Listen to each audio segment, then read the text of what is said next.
नमस्कार। कक्षा 10 के सभी विद्यार्थियों का स्वागत है। आइए आनंद लेते हैं कबीर की साखियों का पाठ 1 से। इनका हिंदी और इंग्लिश में एक्सप्लेनेशन यहाँ दिया गया है तथा पाठ के प्रश्न उत्तर भी दिए गए हैं। तो शुरू करते हैं कबीरदास के बारे में कुछ मुख्य बातें जान के। बच्चों, कबीर एक महान समाज सुधारक कवि थे। उनके अनुसार ईश्वर, अल्लाह, गॉड सब एक है जिसका कोई रूप नहीं है, कोई आकार नहीं है। अब आप सोचेंगे फिर ईश्वर क्या है? तो ईश्वर एक शक्ति है जिसका अंश हर जीव, हर वस्तु में मिलता है, इसलिए वह हर जगह विद्यमान है। तो उन्हें किसी विशेष पूजा के स्थान पर ढूंढने की क्या जरूरत है? वो तो हमारे अंदर है। परमात्मा का अंश है हमारी आत्मा, जो कि परमात्मा का अंश है।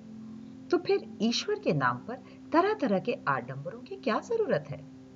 जब चाहो जहां चाहो उनसे मिल लो।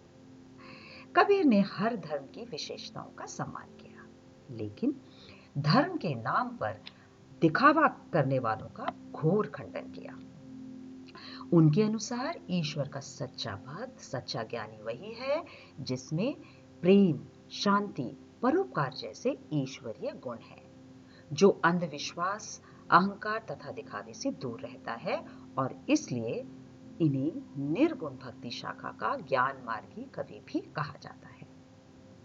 संत कबीर ने यह ज्ञान अपने जीवन के अनुभवों से प्राप्त किया था, इसलिए उसमें इतनी सच्चाई थी कि लोग उनके दीवाने हो गए। सदियों से और सदियों तक उनकी कविताएं हमें जीवन जीने का रास्ता दिखाती रहेंगी। आइए सुनते हैं पहली साखी।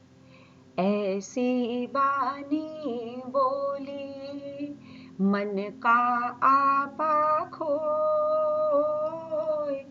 अपना तन शीतल करे औरन के सुख होय। इस साखी में कबीर जी हमें किस तरह बात करनी चाहिए, इस पर हमारा ध्यान आकर्षित कर रहे हैं। तो सबसे पहले बच्चों, मैं आपसे एक सवाल पूछना चाहूंगी कि आप किस तरह के व्यक्ति को अपना दोस्त बनाना पसंद करेंगे? जो आपसे घमंड से बात करे या जो आपसे प्रेम से, शांति से बात करे और उसमें कोई अहंकार ना हो? सोचिए और अपना उत्तर बताइए। मेरे अनुभव से आप सभी का उत्तर एक ही होगा कि आपको ऐसा व्यक्ति पसंद है जो आपसे विनम्रता यानी ह्यूमिलिटी से बात करे। और ऐसा क्यों होगा? क्योंकि प्रेम, शांति, सुख ये सब परमात्मा के गुण हैं, और हमारी आत्मा जो इस शरीर को चलाती है उस पर वो परमात्मा का ही हिस्सा है, इसलिए हमें भी ये ईश्वर के गुण अच्छे लगते हैं और सुख देते हैं। और इसका मतलब क्या हुआ? हमें जीवन में आनंद की अनुभूति करनी है तो अपनी भाषा में मिठास लानी चाहिए, विनम्रता लानी चाहिए। तो यही बात कबीर जी हमें समझा रहे हैं कि ऐसी बानी बोलिए मन का आपा खोए। यहाँ बानी का अर्थ है भाषा। बोलिए जो मन का आपा खोए, जो मन के घमंड को नष्ट करे, हमारे ईगो को नष्ट करे। और ऐसे करने से क्या होता है? अपना तन शीतल करे। मतलब तन का अर्थ है शरीर, शीतल का अर्थ है ठंडा। उसे क्या होता है? हमारा अच्छी भाषा बोलने से हमारा शरीर ठंडा होता है, हमें शांति मिलती है और उनके सुख होए, और इसके साथ साथ दूसरे लोगों को भी सुख की प्राप्ति होती है। तो हमारी भाषा ऐसी होनी चाहिए जिसमें अहंकार ना हो, और हमारी वाणी प्रेम से भरी हो, जिससे हमें खुशी मिले और दूसरों को भी खुशी मिले। तो यह यहाँ पे भावार्थ दिया गया है आपके लिए। इसका इंग्लिश में भी ट्रांसलेशन दिया गया है, और साथ में आपकी पुस्तक के कुछ प्रश्न हैं जो यहाँ दिए गए हैं। प्रश्न है, हमें मीठी वाणी बोलने से औरों को सुख और अपने तन को शीतलता कैसे प्राप्त होती है? तो मीठी वाणी बोलने से हमारा अहंकार नष्ट होता है, बहुत इंपॉर्टेंट बात है यहाँ पे, और जिससे औरों को सुख की अनुभूति होती है और प्रेम भाव बढ़ता है। लोग अपनी भावनाओं को सही तरीके से खुलकर प्रकट कर पाते हैं, वे अपने आप को सम्मानित महसूस करते हैं, इसलिए उन्हें बात करने में किसी प्रकार का भय या संकोच नहीं होता। जब हम औरों से मीठा बोलते हैं तो हमारे मन को अच्छा लगता है और शांति मिलती है। दूसरे लोग भी हमसे प्रेम से बात करते हैं और इससे क्या होता है? इससे सद्भावना तथा अपनापन पनपता है। तो मुझे विश्वास है कि अगली बार बात करते समय आप कबीर का ये दोहा जरूर याद रखेंगे। ये हैं आपके अभ्यास के लिए कुछ और प्रश्न। आइए पढ़ते हैं दूसरी साखी।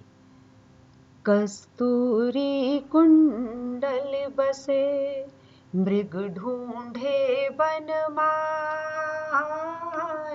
ऐसे घटी घटी राम है दुनिया देखे नाय। तो इस साखी में कबीर हमको समझाते हैं कि ईश्वर, अल्लाह या गॉड हमें कहाँ मिल सकते हैं। बच्चों, आप सोचिए हमें कहाँ मिल सकते हैं और अपना उत्तर बताइए। आप में से अधिकतर सोचते होंगे कि वो हमें गुरुद्वारे में, मंदिर में, मस्जिद में मिल सकते हैं, लेकिन कबीर क्या कहते हैं? क्या ये बात सही है? मंदिर मस्जिद के अलावा भी क्या वो कहीं और मिल सकते हैं? यही बात कबीर हमें समझाते हैं कि कस्तूरी कुंडली बसे मृग ढूंढे वन माही। ये एक कस्तूरी है जो कि मृग की नाभि में मिलती है और मृग उसको पूरे जंगल में ढूंढता रहता है, क्योंकि उसको इस बात का ज्ञान नहीं होता कि ये कस्तूरी, जो कि एक बहुत अच्छा सुगंधित पदार्थ है, परफ्यूम्स बनाने में भी इसका काम प्रयोग होता है, ये इसके शरीर के अंदर ही है। अज्ञानता के कारण वो जंगल जंगल भटकता रहता है, लेकिन कस्तूरी का पता नहीं लगा पाता। तो ये है पहली पंक्ति का अर्थ कि कस्तूरी कुंडल बसे मृग ढूंढे वन माही। पूरे जंगल में मृग कस्तूरी को ढूंढता रहता है, जो कि उसकी नाभि में ही बसी होती है, लेकिन पा नहीं पाता। ऐसे घटी घटी राम है दुनिया देखे नाही। इसी प्रकार जो ईश्वर है, राम का अर्थ है यहाँ पे ईश्वर, भगवान, वो हर जगह है। घटे घटे का अर्थ है कण कण में है, हमारे हृदय में है, हमारे आसपास है। क्योंकि ईश्वर का कोई रूप नहीं होता, वो तो एक शक्ति है, वो हर जगह विद्यमान है, लेकिन इस बात का ज्ञान मनुष्य को नहीं होता। इसीलिए ये वो ईश्वर को जगह जगह पूजा के स्थानों पे ढूंढता रहता है, मंदिर में, मस्जिद में, गुरुद्वारों में उसको ढूंढता रहता है। लेकिन क्या ऐसा करने से उसे ईश्वर की प्राप्ति हो सकती है? नहीं। तो यही बात कबीरदास जी ने हमें इस दोहे में बताई है। ऐसे घटी घटी राम है दुनिया देखे नाही। दुनिया को ये बात समझ में नहीं आती। अब इसका भावार्थ यहाँ पे दिया गया है कि मंदिर मस्जिद में ईश्वर की तलाश मत करो, वो हमारे आसपास है, सब जगह है, और वो हमें मिलेगा जब हमें इस बात का ज्ञान होगा। तो देखते हैं प्रश्न में क्या पूछा गया है। ईश्वर कण कण में व्याप्त है, पर हम उसे क्यों नहीं देख पाते? उत्तर, ईश्वर कण कण में व्याप्त है, पर हम उसे इसलिए नहीं देख पाते क्योंकि हमारे पास उसे देखने का ज्ञान नहीं है। हम संसार की झूठी मोह माया में फंसे रहते हैं और जीवन के मूल ज्ञान से अनभिज्ञ रहते हैं। सद्व्यवहार, सदाचार, प्रेम भाव का मार्ग ही ईश्वर तक पहुंचने का सही रास्ता है, लेकिन अज्ञानता के कारण हमें लगता है कि ईश्वर हमें मंदिर, मस्जिद आदि पूजा के स्थानों पर मिलेगा, इसलिए हम उसे जीवन भर ढूंढते ही रहते हैं, परंतु प्राप्त नहीं कर पाते। ईश्वर की बनाई हुई दुनिया की हर वस्तु का सम्मान करके ही हम ईश्वर को पा सकते हैं। अब दूसरे प्रश्न में क्या पूछा है? हमें भाव बताना है कि कस्तूरी कुंडल बसे मृग ढूंढे वन माही। इसका क्या मतलब है? उपर्युक्त पंक्तियों में कबीर कहते हैं कि जिस प्रकार हिरण अपनी नाभि में स्थित सुगंधित कस्तूरी को पहचान नहीं पाता, उसकी खोज में जीवन भर जंगल में भटकता रहता है, उसी तरह अज्ञानतावश मनुष्य भी अपने हृदय में विद्यमान ईश्वर को नहीं पहचान पाता और उसकी तलाश में जीवन भर प्रार्थना स्थानों में भटकता रहता है। संसार की हर वस्तु में ईश्वर का रूप है, लेकिन अज्ञानी लोग इस बात को समझ नहीं पाते और ईश्वर के ज्ञान से वंचित रह जाते हैं, उसे प्राप्त नहीं कर पाते। ये हैं कुछ और प्रश्न आपके अभ्यास के लिए। पढ़ते हैं तीसरी साखी। जब मैं था तब हरि नहीं, अब हरि है मैं नाय, सब अंधियारा मिट गया, दीपक देखा माय। इस कहानी में, इस साखी में हम पढ़ेंगे कि परमात्मा को हम कैसे पा सकते हैं। यहाँ एक कहानी सुनते हैं। रावण महाज्ञानी था। जब वो अंतिम सांसें ले रहा था, तब भगवान राम ने लक्ष्मण को उससे ज्ञान लेने के लिए भेजा। रावण ने लक्ष्मण को ज्ञान तब ही दिया जब लक्ष्मण ने अपना अहंकार त्याग कर ज्ञान के लिए रावण के पैरों के पास खड़े होकर विनती की। तो इस कहानी से हमें क्या सीख मिलती है? यही कि ज्ञान प्राप्ति के लिए अहंकार का त्याग आवश्यक है। कबीर भी इस साखी में हमें यही समझा रहे हैं। वो क्या कहते हैं, देखते हैं। कबीर कहते हैं कि जब मैं था तब हरि नहीं, अब हरि है मैं नाही। यहाँ पे मैं का अर्थ है अहंकार और हरि का अर्थ है ईश्वर या भगवान। तो जब तक हमारे अंदर अहंकार रहता है, तब तक हमें ईश्वर की प्राप्ति नहीं हो सकती।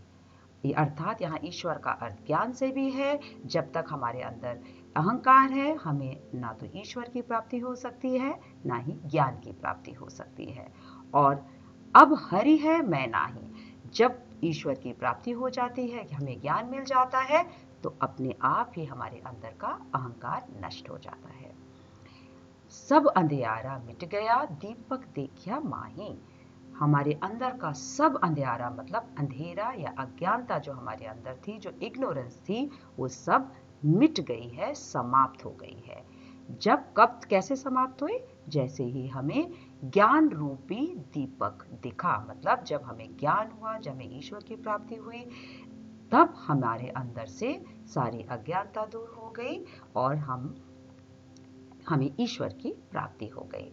तो यही इस साखी में कबीर हमें समझाते हैं। देखिए बच्चों, हमें तरह तरह के हमारे अंदर अहंकार होते हैं। जैसे किसी को अपनी सुंदरता का अहंकार है, किसी को पैसे का, पोजीशन का, कोई अमीर गरीब, और ये सब चीजें, ऐसे अहंकार ही अज्ञानता कहलाते हैं। ऐसे अज्ञानी व्यक्ति को ईश्वर की प्राप्ति कभी नहीं हो सकती, क्योंकि ईश्वर ने सभी को समान बनाया है और हमें ईश्वर की प्राप्ति करनी है तो हमें अपने कर्म को अच्छा करना होगा, सदाचार का पालन करना होगा और अपने अंदर के अहंकार को मिटाना होगा। यही इसका भावार्थ है, जिसे आप पढ़ सकते हैं। और यहाँ इसका इंग्लिश में ट्रांसलेशन भी दिया गया है। तो अब बढ़ते हैं प्रश्न उत्तर की तरफ। और प्रश्न है कि आपको भाव बताना है। जब मैं था तब हरि नहीं, अब हरि है मैं नहीं। क्या भाव है इसका? इसका मतलब है कि ईश्वर की प्राप्ति तब ही हो सकती है जब हम अपने मन से अहंकार तथा घमंड का त्याग कर विनम्र हो जाएं। अर्थात अज्ञानता के अंधेरे को नष्ट कर ज्ञान के प्रकाश से ही भगवान की प्राप्ति हो सकती है। अहंकारी मनुष्य को अपने स्वार्थ के अलावा कुछ और नहीं देखता। वह भोग विलास में इतना व्यस्त हो जाता है कि कण कण में विद्यमान ईश्वर के रूप को पहचान नहीं पाता और इसीलिए सदा अतृप्त रहता है। अब दूसरा प्रश्न है कि दीपक दिखाई देने पर अंधियारा कैसे मिट जाता है? साखी के संदर्भ में स्पष्ट कीजिए। तो यहाँ कबीरदास जी ने दीपक की तुलना ईश्वर के साथ तथा ज्ञान से की है। जिस तरह दीपक के जलने से अंधेरा दूर हो जाता है, उसी प्रकार ज्ञान अथवा ईश्वर की प्राप्ति होने पर हमारे मन से अहंकार, लालच, क्रोध, मोह माया जैसी बुराइयों का अंधकार भी दूर हो जाता है और सद्गुणों का विकास होता है। ईश्वर के बताए सदाचार के मार्ग पर चलकर ही ईश्वर की प्राप्ति हो सकती है। तो बच्चों, अब आप समझ गए होंगे कि हमें ईश्वर की प्राप्ति कैसे हो सकती है। आपके अभ्यास के लिए कुछ और प्रश्न। अगली साखी, सुखिया सब संसार है, खाए और सोवे, दुखिया दास कबीर है, जागे और रोवे। यहाँ कबीर कहते हैं कि सुखिया सब संसार है, खाए और सोवे। पूरा संसार सुखी है, खुश है। क्यों? क्योंकि वो दो ही काम करता है, खाता है और सोता है। वो अपना पूरा जीवन खाने और सोने में ही व्यर्थ कर देता है, लेकिन उसे इस बात का ज्ञान नहीं है, इसीलिए वो खुश रहता है। और दुखिया दास कबीर है, जागे और रोवे। लेकिन कबीर दास दुखी रहते हैं क्योंकि वो जागे हुए हैं। मतलब जागे का अर्थ है जागृत है, वो ज्ञानी है, वो अवेयर है, उनको नॉलेज है कि जो ये लोग कर रहे हैं, अपना जीवन व्यतीत कर रहे हैं, ये गलत कर रहे हैं। और इसी को सोच के वो दुखी रहते हैं, रोते हैं, यानी कि पछताते हैं। तो बच्चों, कबीरदास इस साखी में हमसे ये समझाना चाहते हैं कि लोग एक भ्रम की दुनिया में रहते हैं। कहते हैं ना कि बड़े भाग मानुष तन पावा, अर्थात बड़े भाग्य से मनुष्य का तन मिलता है। इसलिए जीवन को ईश्वर की साधना में लगाकर अच्छे कर्म करके हमें अपने इस जीवन को सार्थक बनाना चाहिए। ये ईश्वर की साधना का ज्ञान केवल मनुष्यों में ही होता है, किसी और जीव में नहीं। ईश्वर की साधना का ज्ञान जानवरों में नहीं होता। इसलिए हमें मनुष्य होने का फायदा उठाना चाहिए और अपनी जिम्मेदारियों को सही तरीके से सही कर्म करके निभाना चाहिए। यही ये भावार्थ में दिया गया है और ये है इसका इंग्लिश में ट्रांसलेशन। आइए करते हैं आप कुछ प्रश्न। संसार में सुखी व्यक्ति कौन है और दुखी कौन? यहाँ सोना और जागना किसके प्रतीक हैं? इसका प्रयोग यहाँ क्यों किया गया है, स्पष्ट कीजिए। तो 4 प्रश्न पूछे गए हैं एक ही प्रश्न में। कबीर के दास के अनुसार संसार में सुखी व्यक्ति वह है जो भ्रम की दुनिया में रहता है। वह सांसारिक मोह माया में लिप्त रहता है और खाने और सोने में ही अपना जीवन व्यतीत करता है। और दुखी व्यक्ति वो है जो जागृत है, जो जानता है कि जीवन का असली सुख ईश्वर की भक्ति तथा उसके बताए मार्ग पर चलकर ही प्राप्त हो सकती है। खाने और सोने में जीवन नष्ट करने के बराबर है। लोगों को अपना अमूल्य जीवन नष्ट करते देख वह दुखी रहता है। यहाँ सोना अज्ञानता का प्रतीक है तथा जागना ज्ञान का प्रतीक है। भोग विलास में जीवन व्यतीत करने वाले लोग अज्ञानी लोग हैं, जिन्हें परमात्मा की भक्ति का आनंद का कोई ज्ञान नहीं है। ज्ञानी व्यक्ति इस बात को समझते हैं और अज्ञानियों की अज्ञानता देखकर दुखी होते हैं। अगली साखी है, विरह भुवंगम तन बसे मंत्र न लागे कोई, राम वियोगी ना जीवे, जीवे तो बौरा होई। बच्चों, यहाँ बात हो रही है ईश्वर से बिछड़ने की। यदि आप खुद से पूछा जाए कि आपको किससे बिछड़ने का दुख सबसे अधिक होगा, तो आपका क्या उत्तर होगा? आप में से अधिकतर का उत्तर होगा माँ या बाप से बिछड़ने का दुख। और वो क्यों? क्योंकि माँ बाप हमारा आधार होते हैं, उन्होंने हमें जीवन दिया है, वो हमारे सबसे बड़े हितैषी होते हैं। तो जिस तरह बच्चा अपने माँ बाप से बिछड़ने पर तड़प उठता है, उसी प्रकार हमारी आत्मा भी परमात्मा से बिछड़ने पर बहुत दुखी हो जाती है। और ऐसा क्यों होता है? क्योंकि आत्मा और परमात्मा का बच्चे के संबंध बिल्कुल माँ बाप और बच्चे की तरह ही होता है। तो कबीर जी यहाँ समझाते हैं कि विरह भुवंगम तन बसे मंत्र न लागे कोई। यहाँ विरह का अर्थ है किसी प्रिय से बिछड़ने का दुख। भुवंगम अर्थात सांप, तन बसे जैसे कि सांप हमारे शरीर में घुस गया हो, और मंत्र न लागे कोई। तो जब हम किसी अपने से बिछड़ जाते हैं, जो हमारा बहुत प्रिय होता है, उससे बिछड़ जाते हैं, तो हमें अत्यंत दुख होता है। और दुख इतना बड़ा होता है जैसे मानो कोई सांप हमारे शरीर में घुस गया हो और हमें डस रहा हो, और जो उसका जो जहर है इतना भयानक है कि उस पर किसी दवा का असर नहीं होता, उस पर कोई मंत्र असर नहीं करता, वो उससे ठीक नहीं हो पाती। तो इसी प्रकार राम वियोगी ना जीवे। राम का यहाँ पे अर्थ है ईश्वर, अर्थात भगवान से है कि ईश्वर से वियोग में जब हम इंसान ईश्वर से दूर हो जाता है, उससे मिल नहीं पाता, तो वो उसका जीना मुश्किल हो जाता है, वो जी नहीं पाता। ना जीवे, और जीवे तो बौरा होए। जीवे का अर्थ है यहाँ जीना। तो वो जी नहीं पाता, ईश्वर से बिछड़कर व्यक्ति जी नहीं पाता, और अगर जीता भी है तो कैसा हो जाता है, उसकी हालत पागल के समान हो जाती है। यहाँ बौरा का अर्थ है पागल। तो यही कबीरदास जी हमें यहाँ कहते हैं कि जिससे हम बहुत अधिक प्रेम करते हैं, यदि वह हमसे बिछड़ जाए तो हमें इतनी पीड़ा होती है जैसे कि कोई सांप हमारे शरीर में प्रवेश कर हमें बार बार डस रहा हो, और उसकी पीड़ा का दुख और उसका इलाज किसी मंत्र अथवा दवा से नहीं हो पाता। हमारी आत्मा परमात्मा का ही अंश है, इसलिए यदि परमात्मा की भक्ति में लीन व्यक्ति को परमात्मा की प्राप्ति ना हो तो उसे इतना दुख होता है कि वह जीवित होकर भी मरे के समान होता है। उसे परमात्मा के अलावा संसार के किसी भी वस्तु से लगाव नहीं रहता और वह पागल सा हो जाता है। यही इसका इंग्लिश ट्रांसलेशन दिया गया है।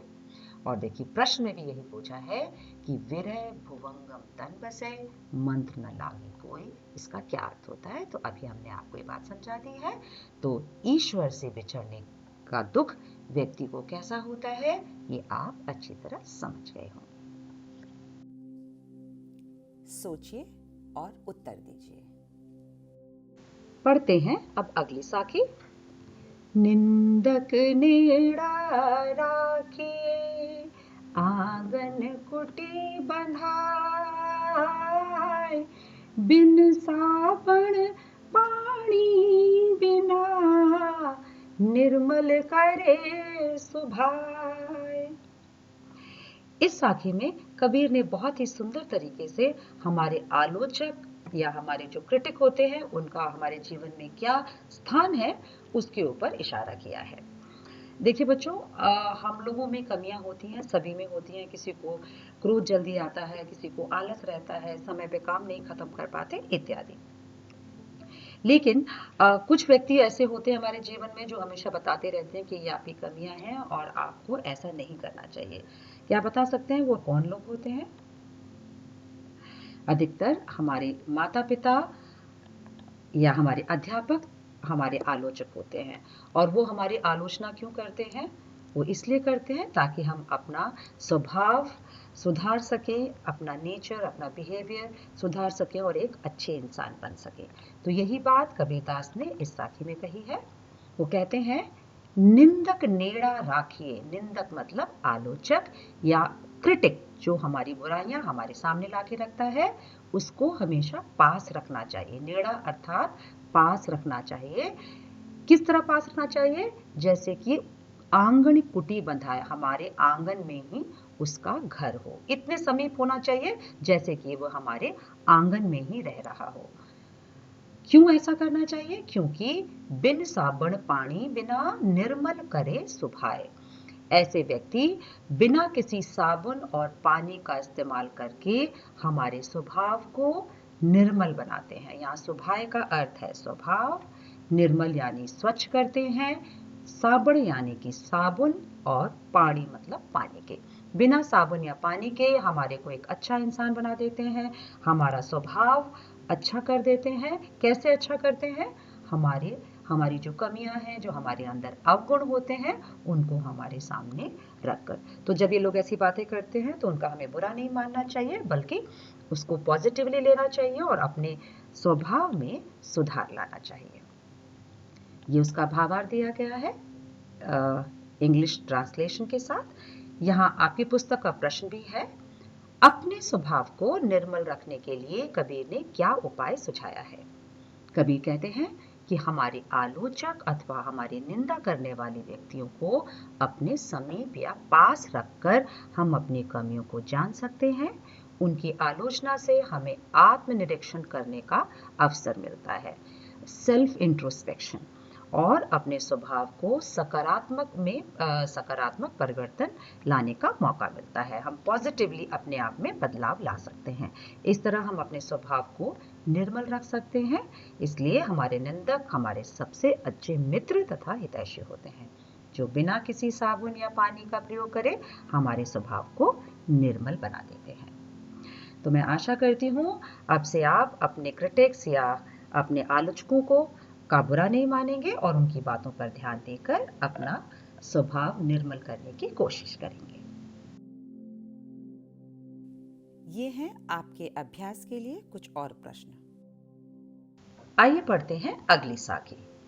पोथी पढ़ पढ़ जग मुआ, पंडित भया न कोय, एक ही आशर पीव का, पढ़े सुपंडित होय। कबीरदास जी यहाँ कहते हैं कि पोथी पढ़ पढ़ जग मुआ, पंडित भवा न कोय। पोथी का यहाँ पे अर्थ है बड़ी बड़ी किताबें, शास्त्र ग्रंथ। चाहे आप कितनी भी पुस्तकें पढ़ लें, केवल पुस्तक के ज्ञान से कोई पंडित नहीं बन जाता। तो पोथी पढ़ पढ़ जग मुआ, पंडित भया न कोई, एक आशर पीव का, पढ़े सुपंडित होए। अगर आपने एक अक्षर प्रेम का पढ़ लिया है, पीव का अर्थ है प्रेम, तो एक अक्षर, आशर का अर्थ है अक्षर, अगर प्रेम का एक अक्षर भी आपको आता है तो आप ज्ञानी कहलाएंगे। अर्थात अगर आपको व्यवहारिक ज्ञान है, सांसारिक ज्ञान है, आप जानते हैं कि लोगों में खुशियां कैसे बांटी जा सकती हैं, आप प्रेम, परोपकार, ऐसी भावनाओं को प्राथमिकता देते हैं, तो इसका मतलब आप सच्चे ज्ञानी हैं। सही मायने में आप ज्ञानी हैं। आपको इसके लिए बड़े बड़े ग्रंथ और शास्त्र, पुराण आदि पढ़ने की जरूरत नहीं है। क्योंकि आपने देखा होगा कि कई लोग हैं जो पीएचडी होते हैं, डॉक्टर्स, इंजीनियर्स, बड़े बड़े बिजनेसमैन, लेकिन सब कुछ होने के बावजूद भी वो जीवन में खुश नहीं रह पाते। ऐसा क्यों होता है? क्योंकि उनको अंदर मन की शांति नहीं हो पाती। उनको और किसी और चाहना, मोह माया और लालच और दिखावा, पाखंड, इन सब चीजों में लगे रहते हैं, और उसके कारण उनको कभी भी शांति नहीं मिल पाती, सुख नहीं मिल पाता। जबकि अगर आप संत कबीर को देखें, वो कभी विद्यालय नहीं गए, उन्होंने कोई विधिवत शिक्षा प्राप्त नहीं की, फिर भी उन्हें ज्ञान मार्ग की कवि माना जाता है। वो ऐसा क्यों? क्योंकि उनको मालूम था कि जीवन में खुशी कैसे प्राप्त कर सकते हैं, और क्योंकि उन्होंने ये ज्ञान अपने अनुभवों से प्राप्त किया था। वो मोह माया, लालच, आडंबर से बहुत दूर थे, और प्रेम को वो बहुत अहमियत देते थे। यहाँ पे पी अर्थात प्रेम को, एक अक्षर भी अगर आपको प्रेम का मालूम हो तो आप असली ज्ञानी या असली पंडित कहलाएंगे। तो ये बहुत सुंदर तरीके से कबीर ने ये बातें हमें समझाई हैं। इसका भावार्थ यहाँ पे दिया गया है, और आपकी पुस्तक में देखते हैं कौन से प्रश्न हैं। एक आशर पीव का, पढ़े सुपंडित होए, इस पंक्ति द्वारा कवि क्या कहना चाहता है? उत्तर है, कवि इस पंक्ति से यह कहना चाहता है कि प्रेम अर्थात सहिष्णुता, आपसी सहयोग, परोपकार की भावना की समझ या व्यावहारिक ज्ञान जिस व्यक्ति में होता है, वो ही असली ज्ञानी या पंडित कहलाता है। प्रेम का असली ज्ञान किताबी ज्ञान से अधिक सार्थक एवं महत्वपूर्ण है, क्योंकि इस व्यक्ति को जीवन का सही अर्थ प्रदान करता है। केवल किताबी ज्ञान से कोई पंडित या ज्ञानी नहीं बनता। इसी तरह हमें भाव स्पष्ट करना है, पोथी पढ़ पढ़ जग मुआ, पंडित भया न कोई। मतलब केवल पुस्तक पढ़कर कोई व्यक्ति पंडित अथवा ज्ञानी नहीं बन पाता।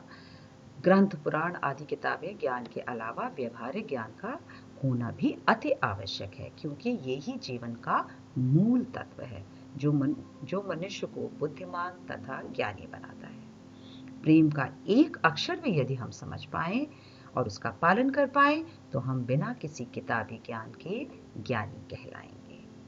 तो यही बात कबीरदास जी ने हमें इस दोहे में समझाई है।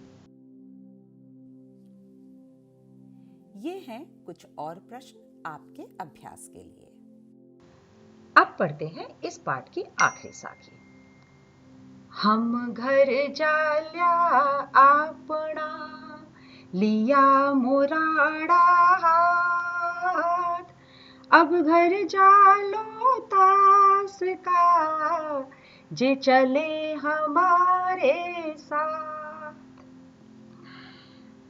अब तक हम समझ चुके हैं कि भोग विलास, मोह माया, अहंकार आदि अवगुणों को त्याग कर ही ज्ञान तथा परमात्मा की प्राप्ति हो सकती है और जीवन का असली आनंद लिया जा सकता है। इस साखी में कबीर इसी बात की पुष्टि करते हैं। तो आइए समझते हैं इन पंक्तियों को।